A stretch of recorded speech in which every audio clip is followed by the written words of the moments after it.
আসসালামু আলাইকুম ভিউয়ার্স। কড়াইতে তেল গরম করে নেব। এরপর একটি শুকনো মরিচ ছিঁড়ে দিয়ে দিব। তারপর কিছু পেঁয়াজ ও কাঁচামরিচ দিয়ে তেলে বেশ কিছুক্ষণ ভেজে নেব। ভাজা হয়ে আসলে এর মধ্যে লাউ কুচি দিয়ে দিব আর সামান্য লবণ দিয়ে বেশ কিছুক্ষণ ভেজে নেব। তো ভেজে নেওয়ার পর যখন একটু পানি আসবে তখন একে ঢাকনা দিয়ে বেশ কিছুক্ষণ সিদ্ধ হওয়ার জন্য রাখবো।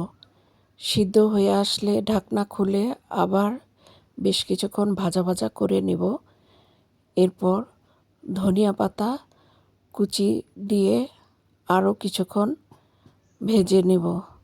সো ভিউয়ার্স, হয়ে গেছে আমাদের লাউ ভাজা। ধন্যবাদ সবাইকে। সবাই ভালো থাকবেন, সুস্থ থাকবেন।